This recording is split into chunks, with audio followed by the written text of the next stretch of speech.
So, this video is about how you stay body positive in the era of coronavirus, and how sustainable, and the question about whether or not sustainability is also a plus size issue and problem. I've seen a lot of articles lately saying how being a sustainable consumer isn't the duty or the job of plus size people. And I understand why people say that, because, hold on. And I understand why people say that, because getting plus size clothing that fits you, is nice and affordable, and that's gonna last is hard enough without also adding to that only buying from sustainable companies. Honestly, the truth is, most of the time, you don't have the option of buying sustainable at all.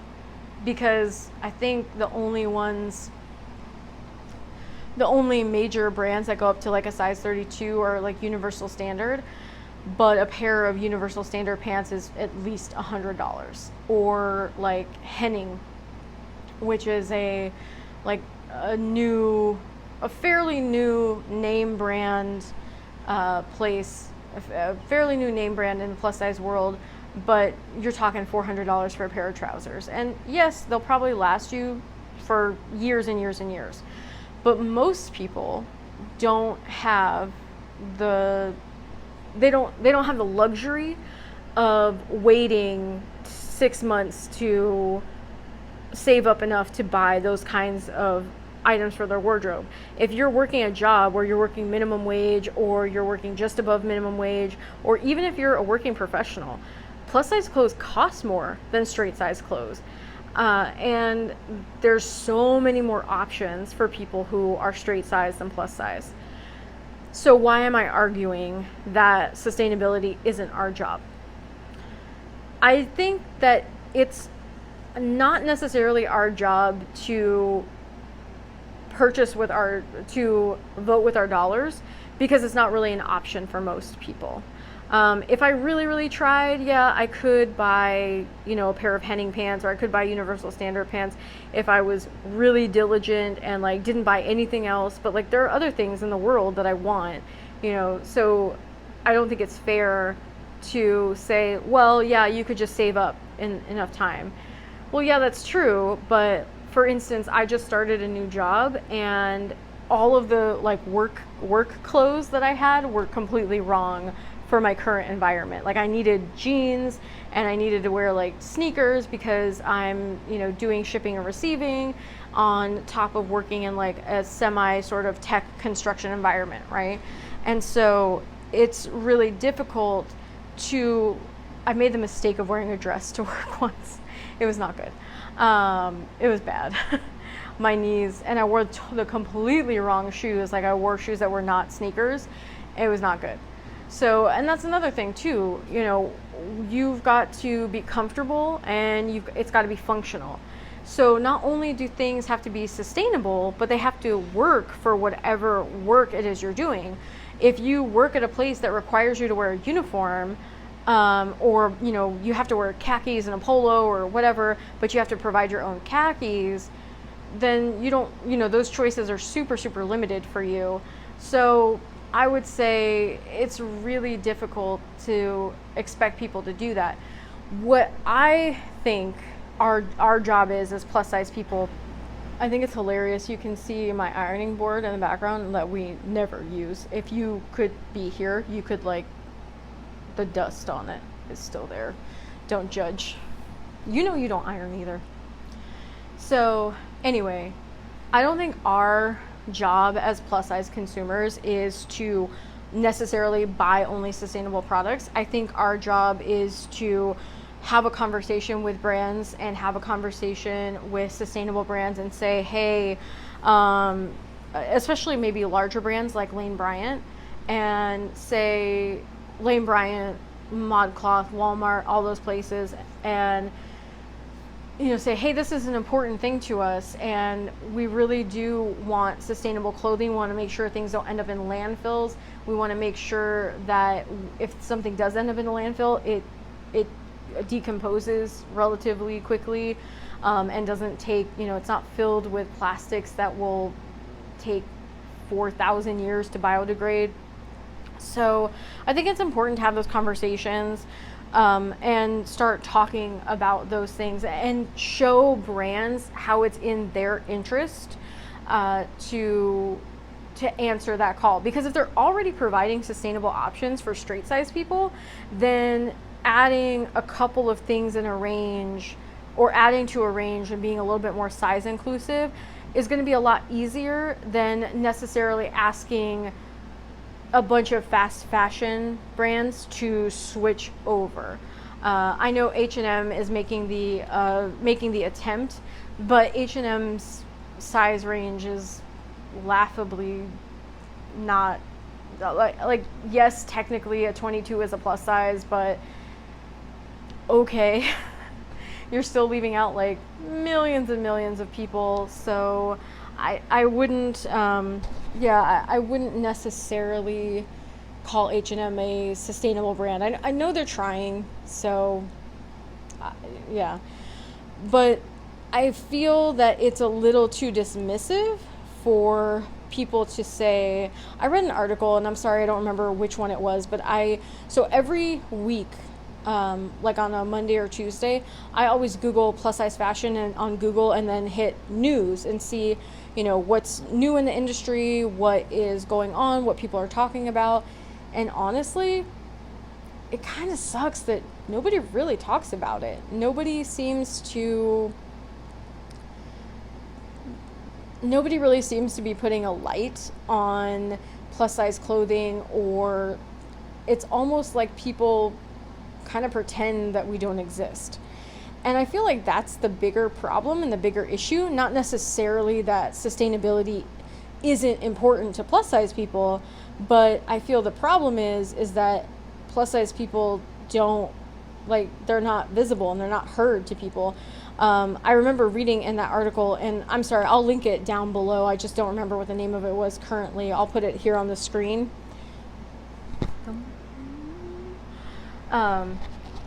But the article was talking about how most plus size people, we don't even shop in store anymore. I mean, obviously we can't right now, but we don't shop in store anymore because we just know that our size isn't going to be in the store, like it might be online. That's one of the biggest problems I have with, I think even Lane Bryant started doing this, where they only carry like size 26 or 28 in the store. Like they don't even carry a 30 in the store anymore, in most places. And like Old Navy, you can't get a 3 or 4X anything unless it's online. So I've said this over and over and over again. If my money's good enough for you to take online, then my money's good enough for you to keep the stuff in the store. And Old Navy was supposed to have like this big rollout where they were having like size inclusive stores, and they were only doing it in certain stores, which was really stupid to me. I mean, I guess it kind of worked out for them now because nobody's really like being able to shop, or like people aren't shopping in the store right now. But it's kind of it's kind of like a wake-up call to other people. It's like, oh, you don't like shopping online because you can't feel the material, you don't know what it's going to look like on you. Like, welcome to our world, sister. Yeah. The limit does exist. That's a nerd joke. But anyway, I just feel like I kind of don't feel bad for straight size people right now. And I know that's sort of mean, but it's like we've gone through that for years and years and years. And even when I was a teenager, like it was hard enough to find something that didn't make me look like I was 50 years old, let alone something that was cool and hip. Like Torrid didn't exist until like my junior or senior year. I can't tell you how amazingly excited I was, and I would like go and walk into Torrid and I would buy stuff, and I would spend like my whole paycheck at Torrid. The first time that I bought a pair of knee-high boots and like a skirt, oh my god, girl, I thought I was the most sexy, amazing person in the world. And you know what? And right then I was. And I loved it. I kept those things for years and years and years and years and years. But something that was made to fit me and made me feel like I wasn't an outcast, like I wasn't something, my body wasn't something to be ashamed of, because it was made for me. And I can see how people would feel that same way about the issue of sustainability, where they go and they're looking for like plus size sustainable fashion. I think I actually have a video about a couple of places that do plus size sustainable fashion. If I do, I'll link it down below. I'm pretty sure I've made that video before. I'm really bad about making playlists, so one day I'm gonna clean up my video library and do that. But I feel like my whole point of this video was to say that, yes, I think it is our responsibility as consumers to raise our voice, to raise your hand and be like, no, that is something that I want. And that is something that I will buy if you make it somewhat affordable, make it accessible, and, promote the idea of this and make sure that it's something for us. Because I think brands are hesitant to change anything because they're afraid of losing whatever market share they currently have. So obviously the clothes can't lose quality. They can't, none of those things can happen. So I can see how the transition would be really difficult. But I think that as consumers, we do have the responsibility to raise our hand and say, no, that is something that I want. That is a value of mine. I value those things. Please provide that. And, here, even, saying, hey, I would buy a pair of pants from this price point to this price point if they were made with sustainable materials or responsibly sourced, et cetera, et cetera.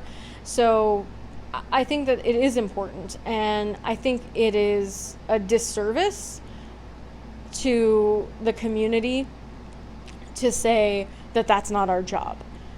And I understand that there's a lot of people who feel like if you're a plus size influencer, I would not call myself an influencer. I'm just like some random person on the internet who likes to talk to themselves, and you watch for some reason. I don't know why. But thank you. So I would not call myself an influencer, but I do understand that people who are influencers feel pressure to be, I guess the article was saying that they feel pressure to be woke about like every single thing.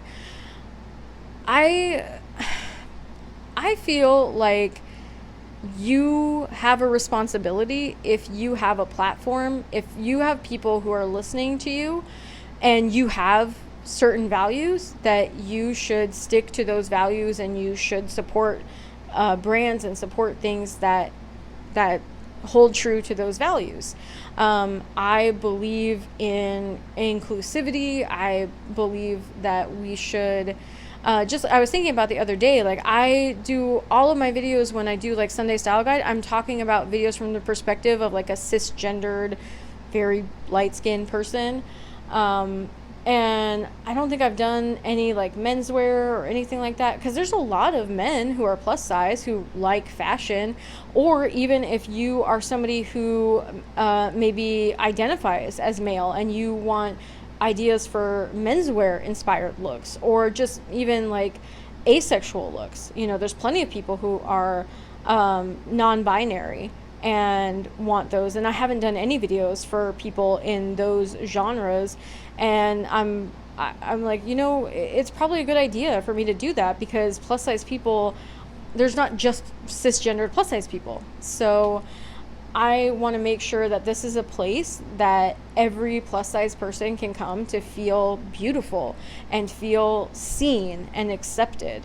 And whether that is somebody who is really passionate about sustainability, whether you're a non-binary person, whether you're, cisgendered or transgendered or anything in between, or just questioning, if you just want someone to